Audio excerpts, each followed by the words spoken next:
You're good to go, Ed. Okay, I'm going to call the meeting to order. And I think the first thing is the flag. Yep, you want to do the pledge? Yeah, we might as well do the flag. Pledge allegiance to the flag. United States of America, to the republic which stands one nation under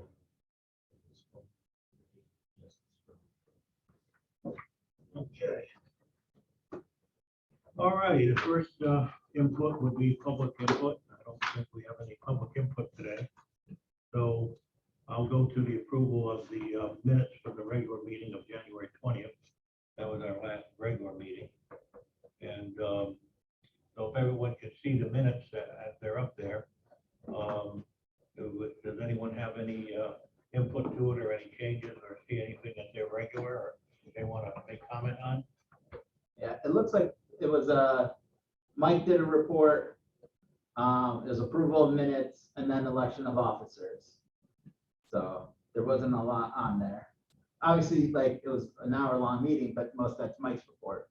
Correct. But it doesn't look like anything's out of line.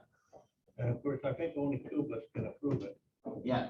Yeah, so I make a motion to approve the meeting as presented. Second. All in favor? Aye.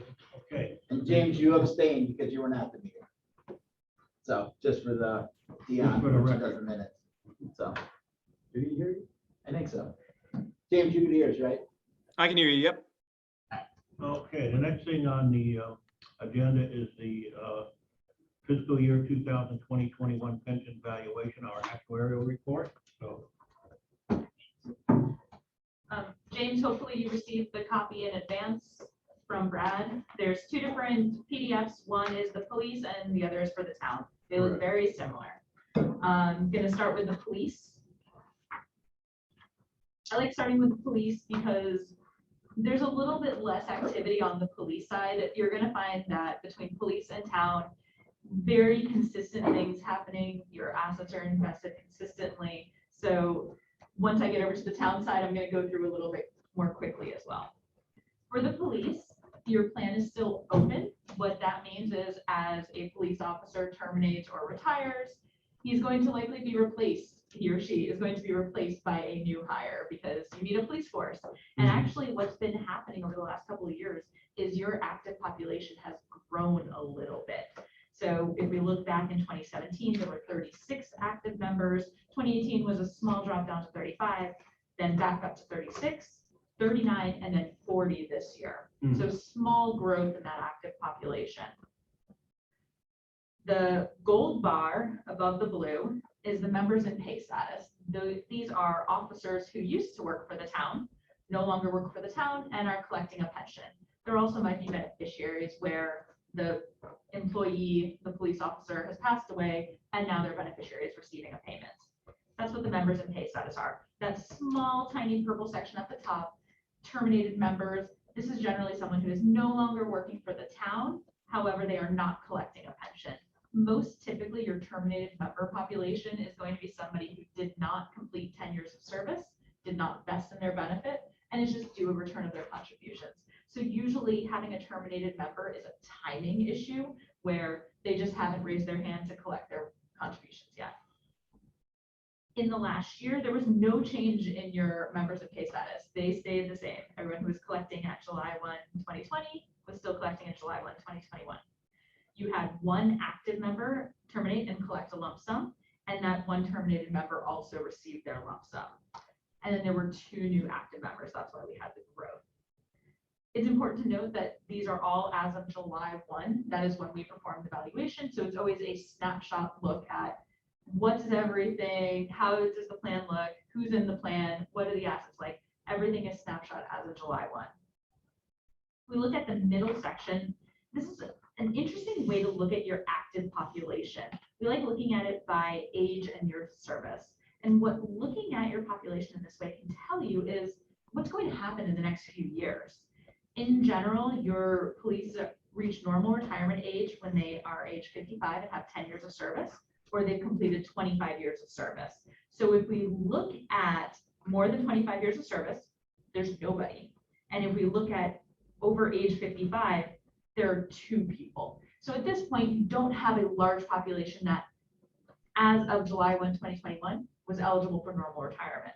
However, if they have at least 20 years of service, they're eligible for early retirement, which would be slightly reduced. And we can see that there is a decent sized population in that 15 to 19 years bucket and 20 to 24 that's going to be moving up.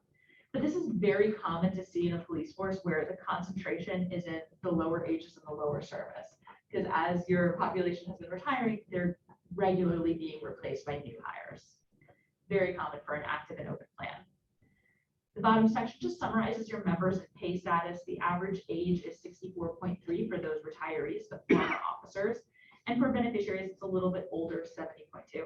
This is common to see slightly older beneficiaries because most likely it means they just outlive somebody else. And so they're going to be slightly higher ages as well. And again, these did not change from July 1, 2020. Any questions on the data before we move on to assets?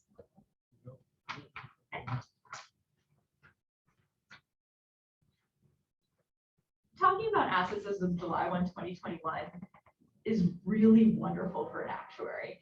It's very infrequent that we get to walk in and talk about just such good news, especially because we're only looking at a snapshot one time a year. It's very infrequent that we have such a good return. So we know 2020 to 2021 was an exceptional year, 22.53%. And when I get a little bit later in the presentation, I'm going to talk about lowering the assumed rate of return.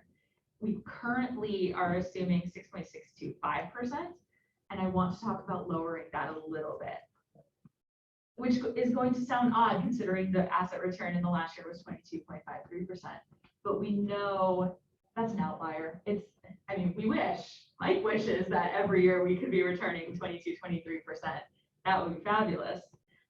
But more likely than not, we're going to come back down to normal returns and potentially even have a correction. Hopefully not. Let's not see that. But one thing we do for the actuarial valuation is we don't just reflect the market value of assets because we know the market value has a tendency to jump up and down and be very volatile. Instead, we use a smooth value or an actuarial value of assets in that we recognize gains and losses over a 5-year period of time. So what that typically does is balance out your actuarial value of assets a little more. We're not going to jump up and down. And you can see that in the last few years before 2021, the actuarial value and market value are usually pretty close together. The actuarial value will tend to be a little higher than market value when we've had years of lower returns, and it will be a little bit lower when there's been years of higher returns because we're balancing it out. In 2021, it's more disconnected, and that's because of just how large the rate of return for 2021 was. But it's important to note, we actually expected your actuarial value of assets to be 15.6. So even though we're not reflecting the full market gain for the year, we're still reflecting enough of it that your actuarial value is outpacing what we expected to see. And the way this will work is over the next few years, we're going to continue to reflect those gains from 2020 to 2021. And so if there is a loss next year, or if there's a few more years of gains, we're just going to see that actuarial value continue to increase as we reflect those gains. For your cash flows, you contributed $1 million. The employees contributed $236,000. You paid out benefit payments of $805,000. There were administrative expenses of about $20,000, and your investment income was $3.2 million. So significantly outpaced even what the town was putting in. This is a very uncommon year. And I will remind you again that this is as of July 1, 2021. So when Mike starts talking about the previous quarter, different points in time, he has the most up-to-date information. Any questions on asset performance? So talking about the interest rate assumption, this is where I slightly step on my toes a little bit, and then he jumps in and corrects me if I misstate, because of course, he is the one guiding and assisting you in implementing your investment policy. So what I've reflected here is our understanding of your current target allocation. So this is not your actual allocation as of today, it's what you're targeting long-term. And from an actuarial perspective, we want to look at long-term expectations. And of course, it's a balance between risk and return. The higher volatility, the higher returns you're hoping to achieve. Lower volatility, relatively lower returns. And when we map out your allocation, we then look towards the bottom and say, okay, based on how it's mapping, what do we expect long-term asset returns to look like? And if we look over a 30-year period and we look at that middle line of the 50th percentile, we want to kind of track to the middle, to the median, we're looking at 6.02%. And that is, of course, assuming you're only invested in indices. So you're not being guided by Mike and using different investment managers and following guidance. This is if you were only invested in market indices, we would anticipate a rate of return around 6.02% long term. So that is a gap between the current 6.625% assumption and what we think long term based on your allocation. Usually we would add in slight alpha or beta, depending on who you talk to, which one is more agreeable term, but we would expect you to out return that 6.02%, probably something closer to 6.25, 6.3, something like that. And so when we get to the last page and look at the results, we're looking at lowering your long-term expected return on assets from 6.625% to 6.5%. It's what we had actually intended to do 2 years ago when you moved from 6.75 to 6.625. We intended the next year in 2020 to be 6.5%, but we all know 2020 was not a good year to shake things up, change assumptions. We honestly didn't know where anything was going in terms of town cash flows, population behavior. It was a very uncertain year, so we paused in 2020 and did not make an assumption change. We could now this year pick that back up, especially given we had such significant asset returns that helped to actually balance out the liability increase of if we lower the discount rate. Because what we're doing with your expected return on assets, we use that as the discount rate, and that's taking all of your expected cash flows, those benefit payments, discounting it to today. When we use a lower rate to discount to today, that increases the value today, the liability today. So if we lower your discount rate, that's going to slightly increase liabilities, which also slightly increases your contribution. And we'll look at the number in just a second. Any questions, though, on just interest rate assumption long-term, what we're trying to achieve? No, all set. Looking at the next page, and we're on page 4 of the police presentation. It's a short summary of where we've been and where we're going in terms of liability, the unfunded liability, and your funded ratio. Over time, your liability has been increasing, and this increases for 2 reasons. One, we have lowered the discount rate. We've modernized assumptions more, and so that tends to lead towards a slightly higher liability. At the same time, you have active employees coming in and active employees continuing to accrue benefits. So every year of service, they're earning more benefits, that's increasing your liability. So seeing a slight growth rate in your liability over time for the police, very expected. We actually expected your liability to be 20.7 million. So ending up at 20.6, it's almost spot on with our expectation. And that's because you had the one active member terminate and take a return of contributions. That's a gain to the plan.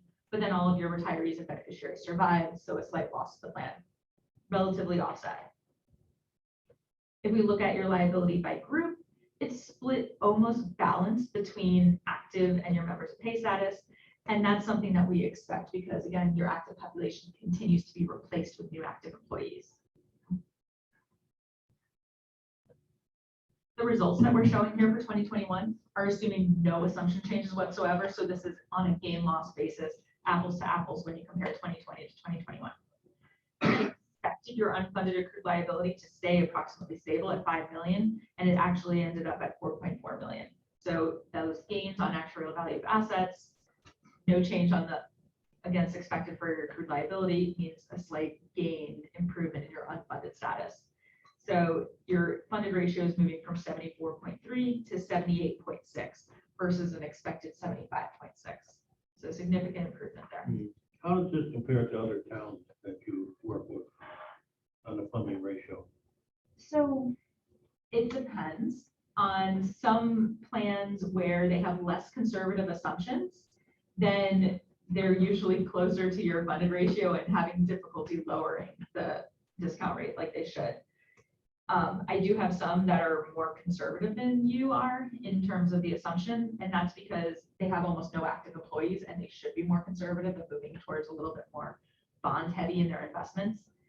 You are probably more funded, better funded using reasonable assumptions than most of my clients. Because you've taken an active stance in always at least funding the actually determined contribution, if not overfunding it. You've made great efforts. I think when we used to have a few more older columns on here, it was not quite such a good picture. And you can see just in these few years, the improvement from 69% to 78%. And the police used to be up in the 80s, but they were using old life expectancy Correct. charts. And So we had to change that. yeah, so once those changes got made, it It really brought it dropped down. off, but it's nice to see that it's back up almost to 80. Yeah. But we're on more solid ground though. Oh, yeah, yeah. And We're that way was more the big- conservative in our assumptions. Correct. Yeah. Which is a good place to Yeah, be at, Yes, because that helps us build a little cushion if you get a bad year. exactly, exactly. If And you're you're bound to assuming have a 8%, bad year. right, if you're assuming 8% and returned 0% versus assuming 6% and return 0%, much shorter distance. Mike told us he's gonna get us 20 every year though, so. No, you're recording this, you never said that. Alright, so looking at the next page, this is where we come down to bottom line budgets and the actuarially determined contribution. Your actuarially determined contribution is made up of 3 pieces. The bottom sky blue section is your normal cost. That is the active accruals. So every active police officer earning 1 more year of service, earning more pay, that increases their benefits, increases their liabilities. That's the normal cost. There's also a small component for administrative expenses in the normal cost. The past service cost is paying off that unfunded accrued liability. You're not going to pay it off in one fell swoop because $5 million in 1 year, way too much, but you're paying it off over time, and that's the past service cost component. And the top component, the pink, is just interest because we calculate as of July 1, 2021. It's not being contributed on July 1, 2021. So it's just an interest component for timing.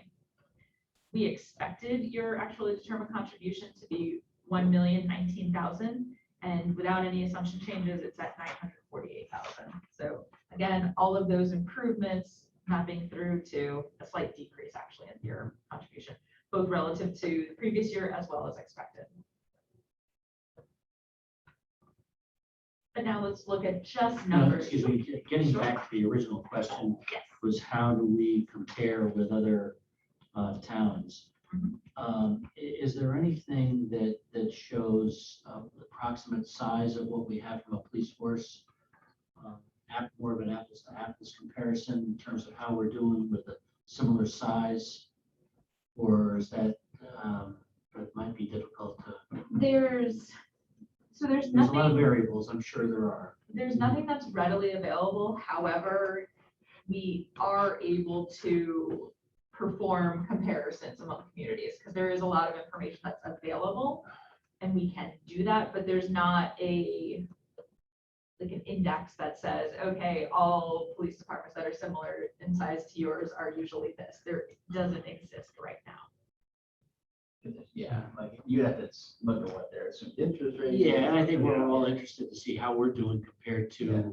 we want to call them the competition, but, Yeah. well, they are competitors from other towns, right? Because somebody's gonna do 10 years here, then they're gonna retire, and then they're gonna go to Richfield or Yeah. wherever. And we have seen that the police force has lost people to either the state police program or to neighboring towns. Yeah. We lost somebody a couple of years ago that they switched to Darien. They lost their service time and all their stuff here, but they got like a $15,000 to $20,000 pay bill. So, But Sorry that's for one the good reason digression. to continue to have a good pension plan. Yeah, yeah. Because if you don't have it, Right, well, yeah. then you're really gonna lose some people. you've been talking to the chief. No, but I know that. But it's the truth, though. Yeah. You gotta be competitive. Yeah, no, I agree. He hits us over the head with that one. When negotiating a police Well, you contract. gotta make it hard to leave, you Yeah. know, that's the whole idea. if it does become important, and especially for negotiating or whatever, we can put together analysis for you that would compare different communities. And you wouldn't just want to look at their funded status, but you want to look at the richness of the benefits. That's the more important thing to compare, especially if you're trying for bargaining and worker retention. You want to look at the richness of the benefits. Correct. Like a lot of the other departments factor in like the OT and retirement and stuff like that. Our town doesn't. So that's a huge difference. And it would make Michelle's job a lot harder too. You know about the overtime. Yeah, like the Bethel Police Plan doesn't include any overtime as part of their pension calculation. So, But other towns do throw that into the mix.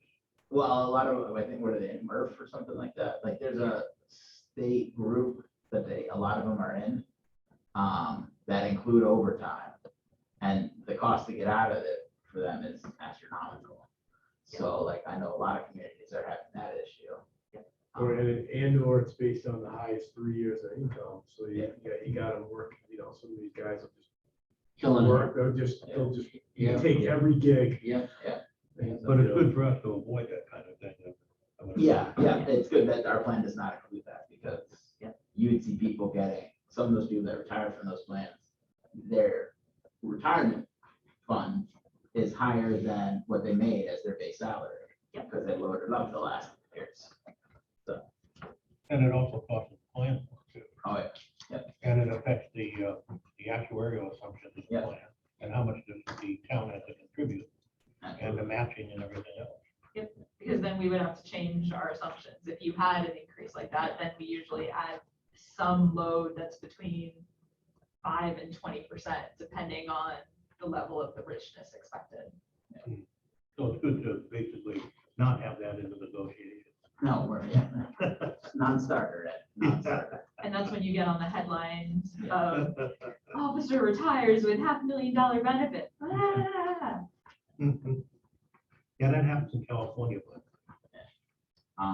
Do you want to run through the town before we really look at this last page? Because I feel like if we're gonna look at changing the rate of assumption, let's look at both. how it affects both of them at the same time. Agreed. All right, so then moving over to the town side, page 1. The town is different from the police in that the pension plan is closed.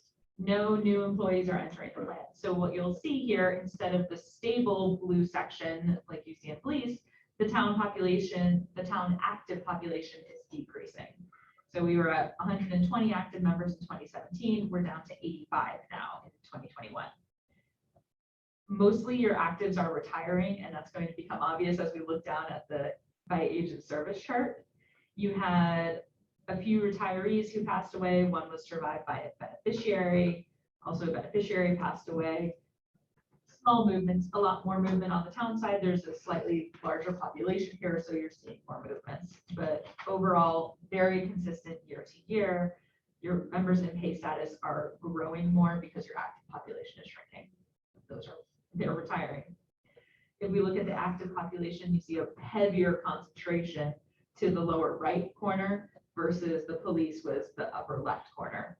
And this is again because the plan has been closed. You don't have new employees coming in with 0 years, 1 year, whatever. When did we change that, went to the 401k? Was that 5 Well, years there's ago? nobody in the 0 to 4, so it's been like 5 years. That's what I thought, it was Yeah. about 5 years. So Time It passes varies by fast. group. I think it's between 2013 and I think 16. the last one was 16. Is the last Mhm. one. Like the non-union people, I think it's been like 8 years since they had it, so. So that's why we see just a heavier concentration in the higher ages and the higher service. In general, your normal retirement is age 65 with 10 years of service or a rule of 75. So you can see already there are 16 people who are at least age 65. Mhm. We expect to see significant retirements happening from the town pension plan. Over the next 5 years. Over the next, since July 1st, I think we're gonna have 4 or 5 before December 31st. So this is probably, if she ran it as of today, it's down to like 80 members active. So, and I anticipate there's probably gonna be a couple more that we don't even know about yet. So, members in pay status for the town side, slightly higher average ages, but this is very common because police officers tend to retire at younger ages because they service out, whereas the town, you have to be a slightly higher age. Although the rule of 75 gives a little bit more flexibility. Moving on to the next page, assets. Almost the exact same thing as happened with the police. You're invested the same, so it's just a slight timing difference for the asset return to be 23.2% for the town. Here, we expected actual value of assets to be 35.7, but in fact, it was 36.8. So again, full return not being reflected, it's going to be reflected over 5 years, smoothed out, but we still outpaced by over $1 million what we were expecting. Contributed $1.3 million from the town, $347,000 from employees, paid out $2 million in benefit payments, $67,000 in administrative expenses, and investment income outpaced everything at $7.5 million.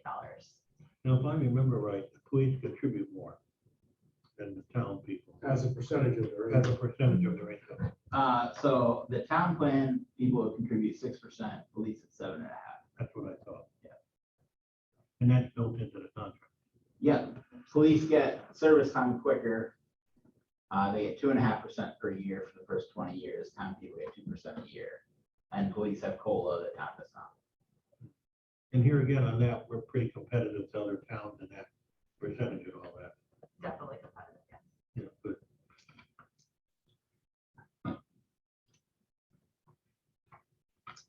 The next page is the exact same thing as in the police, so we don't need to talk about it. But same asset allocation for both groups. Next page, page 4, is the liabilities. We expected your liability to be about 42.3, actually 42.6. There were fewer retirements than expected and a few more deaths. So it balanced out to be pretty close to what we expected. If it's $300,000 off on an actual basis from 42 million, we feel pretty comfortable with that gain loss. If we look at how the liabilities changed over time, it's getting closer to par, where active liability almost exactly equals the members of pay status liability. You can see back in 2017, much more concentrated on the active side, but we're slowly converting your active population to members of pay status. We expected your unfunded accrued liability to be 6.6, and it was actually 5.8, which means your funded ratio, again, improved more than expected. We expected 84.3% from 83.5, and you're actually at 86.3 before we make any assumption changes. The town side has had a much more stable funded ratio over time. This is going to be expected, especially going forward. With the police plan being open with new employees, there's more variables to occur on their side, and they're growing more as well. So we expect their liability to move around a little bit more, whereas the town side, especially as it transitions to more and more members of pay status, it's going to become more stable, because there's only so many things that can happen for a member of pay status. They either survive or they die. The end. Now, as you move out in time, you're 10 years out of that, and we're contributing you to contribute to it as well and give performance. Would this funding ratio tend to go up because of that? Yes. On both sides, if everything happened as expected, you would come to 100% funded. That's what I was thinking. Oh, in time, when you get down to one person. Oh, yes. Yeah, well, yeah, we still have an ADC though for the active people. Yes. But, so it's not like our budget Right. number would drop off. It would drop off. It would reduce. So you would no longer be paying off that unfunded portion. We lose of our service green fund. bar, right? Correct. Right. So if we look at page 5, the green section will go away once you reach 100% funded, and assuming everything happens as expected. So people retire and terminate as expected. When it's all members in pay status, they die as expected, which never happens. They don't behave like that. And assets would, if they performed exactly as expected, but again, markets don't behave like that. But if everything met actuarial expectations, there would be no green section whatsoever. It would only be normal cost for however many actives are left, and then that will go away as well. So since we're on page 5, well, we expected your actually determined contribution to be $1,099,000, and actually is $1,060,000. Slight difference just from performance of how many actives you have left. The normal cost is a little bit down, and also your past service cost went down because, again, the assets performed so nicely. So you can see the significant drop off from the middle column to last year's column in your normal cost. And this is where we started seeing that turn of there's fewer active employees. And so we're going to start seeing that normal cost decrease year over year. There's just fewer people to accrue benefits. So I think now we can look at page 6 for both of them. Correct. The same interest rate assumption here for both. Correct. 8.5. So long as both plans are invested the same, it makes sense to keep the assumptions consistent between the two. If we fast forward 10 years from now and the town plan has 20 actives left, you're almost all inactive, that might be the time you're having discussions with Mike where we shouldn't be investing the two funds the same because they are inherently different. But at this point in time, they're still very consistent. You're investing them the same. And so we should make the same assumptions for the investment return. The first column for both of them is the final July 1, 2020 results. The next column is your baseline July 1, 2021, assuming no assumption changes. And then the final column is if you were to lower the discount rate from 6.625% to 6.5%. And that, of course, would cause the town contribution to increase a little bit. Correct. So for both of them, your end result of the funded ratio is higher than we had expected and higher than last year. The actual determined contribution for both is lower than expected, even with the assumption change, although it is a $1 increase from last year's budget on the police side, still a $1 decrease for the town side, but overall, very consistent year over year, almost allowing you a stable budget number from the 2021-2022 fiscal year to the 2022-2023 fiscal year. When Michelle presented this to me, that's what I looked at because trying to pass a budget. Right. A $30,000 increase in the ADC, I think we can manage in a budget. As long as we're taking that increase because we're being more conservative with what we're doing. And Michelle may disagree, but I don't know how much lower, given what we know right now, that I want to go than 6.5 at this point. Don't jump at me yet, Michelle. But like, but I think it's time to make. It's a good year to make the move. You know, we should have done it last year, but we didn't for obvious reasons. So I wouldn't say should have. You intended to do Yeah. it, but could have. But 2020 was an asterisk year for everything. Yeah. So we paused it.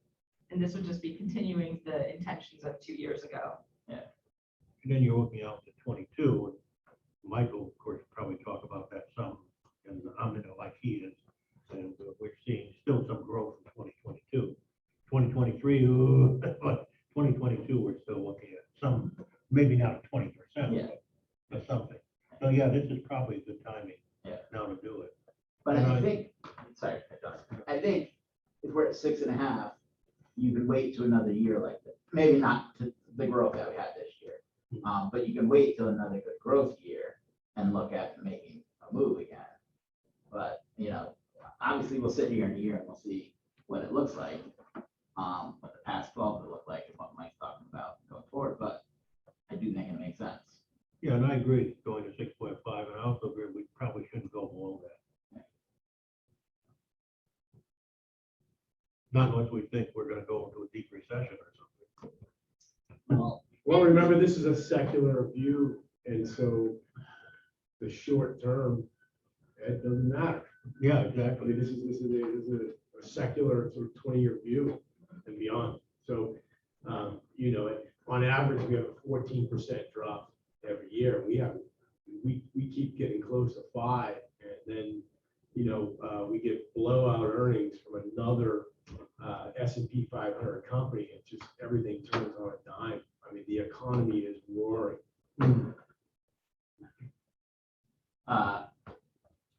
And it's up to the board, but I just have a question for Mike. Do you think the 6.5 is a good number? I do. That's solid. And I think you'd be very consistent with the peers that I work with. Yeah, I was just gonna ask that, if this is a solid number. Yes. Yeah, going to 6.25 or something just doesn't make much sense. It's not necessary at this Yeah. point. Point. It's something to keep your eye on, but I think And similar to the asset base that Michelle has, when Morgan Stanley comes out with the 7-year strategic view with a 20-year secular of the underlying asset classes. And most pensions, right, whether it be a bank or town or state, most pensions sort of follow similar models in that 60-40 allocation.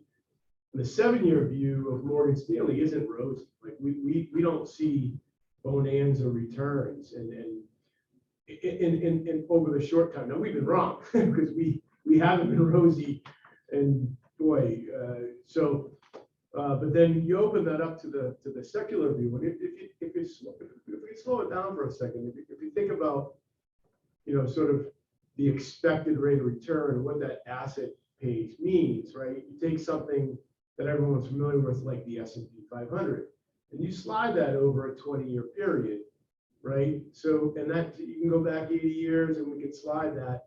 And then we can also, at the same time, measure the standard deviation, right? So the left and the right wings. And so you come up with these expected rate of returns that over a short period of time, like next year, or it's, flip a coin. So many things could go wrong, right? How did we feel when Afghanistan was falling apart, right? In late August, right? That was kind of scary, right? We had Iran causing all kinds of problems. There was the surge, there's so many variables that spill the beans.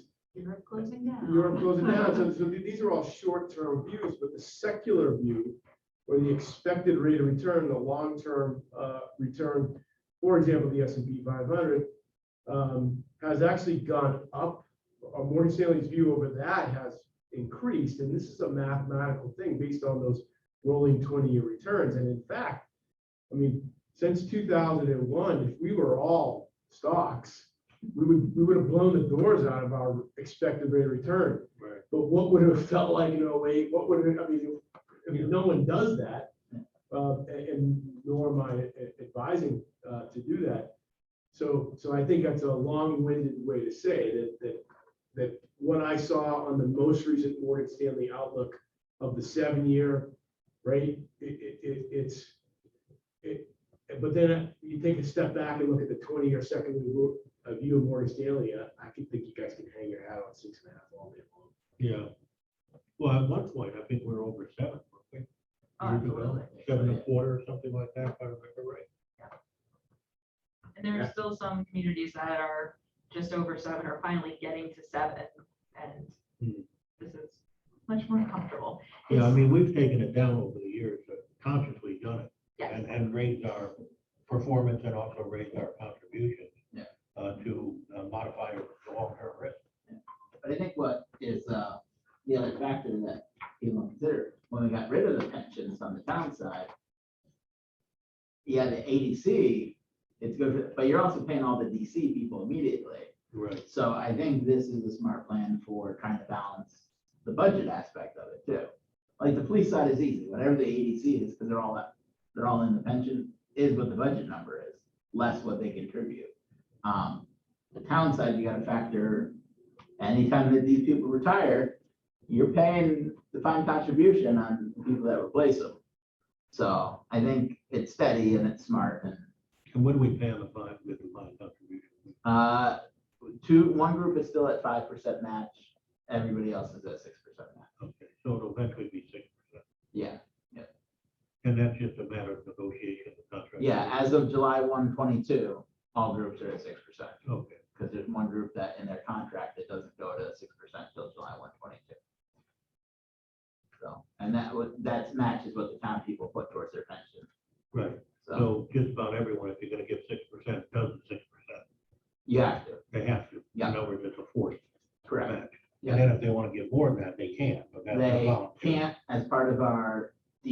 plan, we have an optional 457 that they could join. Oh, okay. So the DC to 401A or And whatever. that it matches is, it. It's, you But if can't they do want anything with something it. more, they go to the They go to a 457. 457. And you can do both of these. The town. Correct. You can do- The IRS still has that, what do you call it, exception. And a lot of our pension people contribute to the 457 too. So our people are invested in their own retirement. And Well, that's- basically, with the IRS ruling, because they never changed that, they talked about it, you can double up. I mean, if you really want to throw everything in there. There's maxes with the 457, but still. Right. Yeah. All righty. So you guys probably then need to make an official motion to make that change, correct? Yes. I'll go ahead and make a motion to make the change to 6.5 on both the police van and the account plan. Do I have a second on it? Yes. All in favor? Aye. Aye. So passed. Do you have anything else, Michelle? Not that I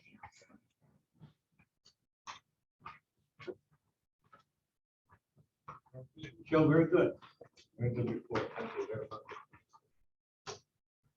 Very thorough. Okay. It's a big change from years ago. I got a big memory. I've been on this commission since the early 90s.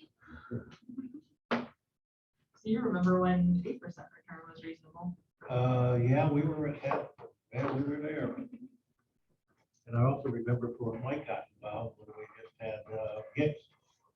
We had that line notes there, remember? That's really. It's hard to believe, but yeah. It's been a long time. There are still some in gifts. Makes me sad. Gives you a lot of credit for that, Ed. Talking to Mike, gives you a lot of credit for that. So, All the credit. Yeah. Yeah, that was a big fight in those days, but we got it done. Yeah, Very green. yeah, very, God rest his soul. Yeah. Right, so- Okay, we got the fiscal year performance review of defined benefit plans. So here we go. In the interest of time, so we're gonna start on page 4 of the first section. So there's 3 plans because we spent time on the 2 plans. The third plan is the LoSAP plan, the length of service for the volunteer firemen. Also has the same asset allocation, so we can kind of start with the police and we don't need to spend a lot of time on the other 2 plans. Almost the same performance, same allocation.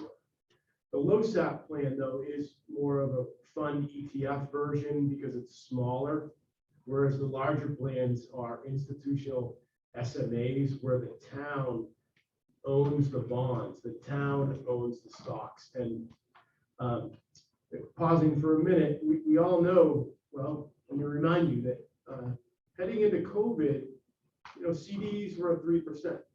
And you might remember dot plot or Jerome Powell saying he was going to robotically normalize interest rates. And, after living in 12, 13 years of 0% interest rates, the financial industry was sort of, okay, here we go. We're going to get back to interest rates. And I know Ken and Ed can have better stories than I have, but 25 years ago when I started at Morgan Stanley, we had a money market paying 7%. And now we know where the interest rate backdrop is. COVID hit, brought that down to 0. So if you won the lottery or you had all of a sudden your uncle gave you $1 million, well, where could you put it and have no risk? And if you wanted no risk right now, you need to accept no return because let's call it a 0% interest rate environment. They had a $30 billion auction today on the U.S. Treasury that was very sloppy, but it was a 20-year Treasury and it went off at 2.3%. So think about that. The U.S. Treasury, the safest, most liquid asset in the world. If you want to own one for 20 years, you could accept 2%.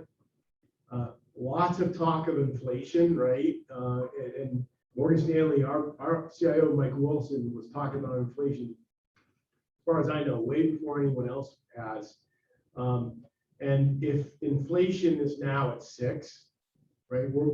Brad and I and Michelle we lived in the 2% world But now at 6, if your money's earning 0 and inflation's at 6, it doesn't take a genius to realize, Albert Einstein referred to compounding interest as the 8th wonder of the world. You're on the opposite side of the 8th wonder of the world. If the cost of everything you're buying is growing significantly higher than your investments. And that's why we need to own stocks. And that's Well, why basically, it's a tax on the middle class and the lower class. you can go there if you want. No, but what I'm saying is, it's a hidden tax, Yeah. Inflation. Yeah. And, but that's another reason for owning stocks, because that's the only game in town. And with that being said, on page 4, since July of 2019, the plan is annualizing at 10.29. In the last 12 months, 23.67%. And year to date, up 11.29%. Does anyone think those returns came from the 40% fixed income bucket? Right? But what about 2008, when the Barclays bond ag was up 8.8%?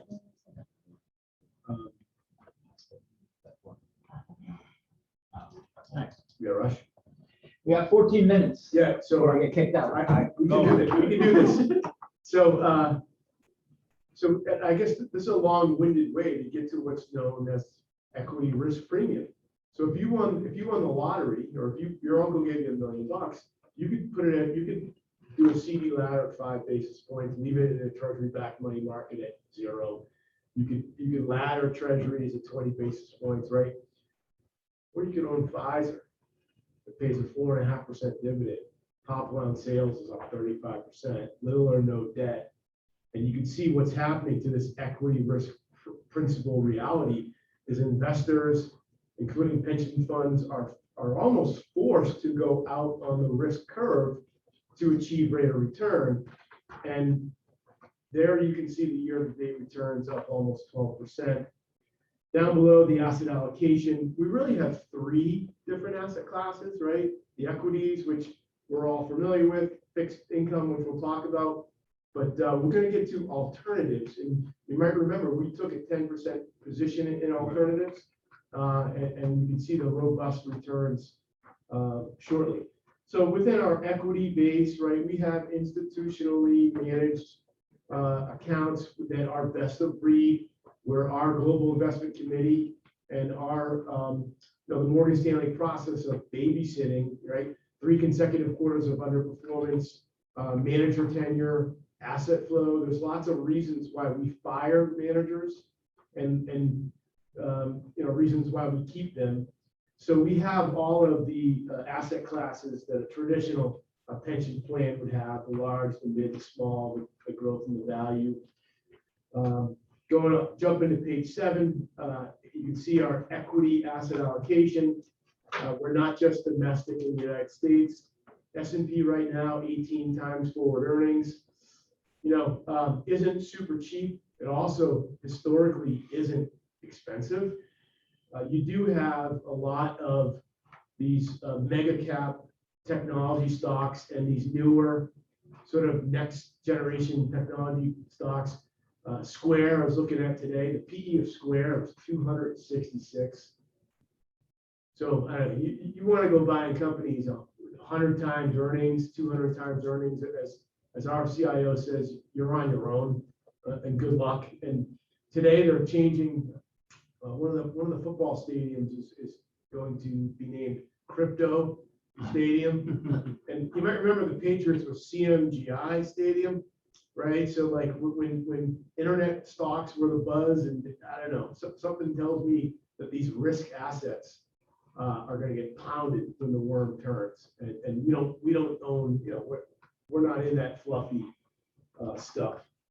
So internationally, we're not 18 times forward earnings, or more like 6 and 7 times forward earnings. So My comment, Microsoft is at a new high.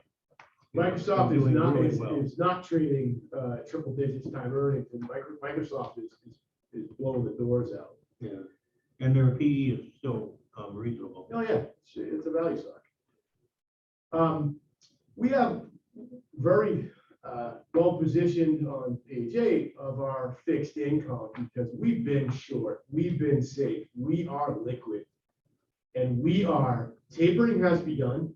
Right, 85% of the jobs lost in COVID are back, so the tapering has started. The Federal Reserve is now buying, to the tune of 15 to 20 billion less per month. We're out. Tapering should be done 6-7 months from now. Federal Reserve is going to have its green light to raise rates, and the disruption that occurs in the bond market, we've been waiting. That's going to be our opportunity to step out in the risk curve and the duration curve within the fixed income portfolio as the bond values drop, the yields go higher, and we'll be nimble enough to take advantage of that disruption when it occurs. It's coming. Lastly is all our alternative investments. Alternatives do best in inflationary environments, right? These are the best inflation hedges. MLPs, right? That's the energy infrastructure. It avoids double taxation within the United States.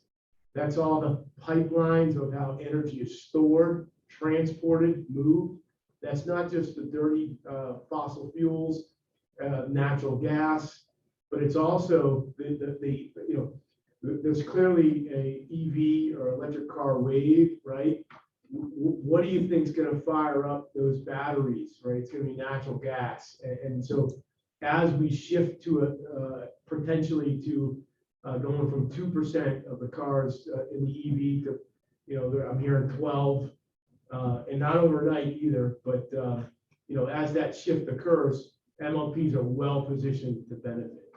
Mike, what's the organization saying about real estate in the Yeah, so the footprint of real estate in COVID was very popular to talk about. Footprints are changing. So like Morgan Stanley's real estate footprint is changing. But when real estate's a big word, right? Nursing homes, okay, storage facilities to store the cloud, right? So long-term care facilities. So it's not just the retail, which has issues, but the outlook for real estate, I would say, is different, but the expectations are good. Yeah, I'm talking about, companies coming back, housing, not housing their employees, whether it's going to be more of a hoteling type of an arrangement. What's going to happen with the vacancy rates in the larger metropolitan areas? So the footprints are good. I would say this, they're not going away, they're just going to change. Yeah. And so the answering the question, the outlook for the returns in real estate is not as gloomy as you would think at all. And similar to the MLP structure, right, or a municipal bond, they like all of the earnings is passed on to the shareholders. So your typical REIT has dividends of 4%, 5%, and 6%. Your typical REIT has little or no debt. What's on your mind, though? I can see your wheels turning. No, I'm thinking about our own investments in the town. Yeah. The real estate, what we have, and how that could play out. We talk about real estate, you talk about residential stuff too, and what's happening in that, in that space. And that seems to be not slowing down that much. It's so the number of best hedge on inflation, real estate. Yeah. Buy your home. And so real inflation, which hasn't been around in a long time, the Fed was actually trying to create runaway inflation or hyperinflation in 2001. The value of Bethel real estate is going higher. Well, you just try to look around the town and you want to see what the vacancy rates are, on Greenwood Avenue. See what that looks like and how that's going to impact the town from a tax basis and everything. That's the next meeting. Yeah. Economic, the EDC's meet next. Okay, sorry. Well, I wrap up on page 10. I think this is a good sort of summary as we got minutes left here. So if we were all equities on page 10 per section, you're up 19% year to date. Right. So Sometimes stocks carry the ball, like 2021. The return is to be expected within our bonds is nothing. We lost 12 basis points, right? That is to be expected, being ultra short and ultra. And look to the right, alternatives of 37% year to date. Yeah, conversely, in 20, it was down 16. So Well, that was the MLPs though. So I knew someone would bring that up. So you remember oil with the $20 a barrel? Yeah. All the pipelines were full and all the ships that were floating outside the United States to drop off oil that couldn't be dropped off because Yeah, there that was was the no problem. demand. So that was a COVID phenomenon, that massive drop. So, I feel very comfortable where we are from an asset allocation standpoint and a manager performance standpoint heading in throughout to the next of the year. In our January meeting, we'll review the investment policy statement, do a little bit deeper dive on screening of the managers. We can sort of conclude because the performance and the allocation for the next three plans are exactly the same. So there's no need to. Okay. Mike, very good job. I got one more thing here because we're running out of time. And that is before us is the consideration of the 2022 regular meeting schedule. And you have it before you. Anyone have any problem with it as it's presented? We did put it out there as 1 o'clock because I feel like it's beneficial to have these meetings during the day if people are available. Yeah. I know it makes it easier for our people coming in and everything else too, so. We're gonna continue zooming though. I think that the hybrid, I don't know if the hybrid's going away anytime. Yeah, soon. great, okay. Yeah, because I'm gonna have a couple of conflicts. I'll be able to call in. Yeah. But, And we could always cancel one of these and move it a little bit. Correct. We I don't think get a lot. having a Zoom, I mean, it's just huge Yeah. for having flexibility of time. And I'm right next door, so Yeah. I don't have a problem with this. And we did leave the gap in there between July and November to make sure that Michelle's got everything ready for our meeting. That's smart. So, And it's good for April 20th because that's after the 15th. Yeah. of April. Yeah. Tax time. I received that, guys. Can you tell me what the dates are? Sure, it's January 19th, April 20th, July 20th, November 16th, and then January 18th and 23. And they're all on the schedule at 1 o'clock, but obviously it hasn't been voted yet, so Yeah. it can be adjusted. So Got it. Thank you. we'll do the same thing that we did with this one. Probably a week out, I'll email everybody to make sure that they don't have a conflict. Correct. And if there's conflicts, we'll cancel the regular meeting and schedule a special for when people are available. Right. It's just helpful to have an idea of when they're gonna be. Okay, if there's no other questions or objections, I make a motion to approve the upcoming schedule of 2022 regular meetings as presented. I second that. Okay, all in favor? Aye. All right. There's no other business to be conducted. I make a motion that we adjourn the meeting. Second. Can you second that one, Ken? Aye. Okay, Thanks, James. Thanks, Jay. now we got that done.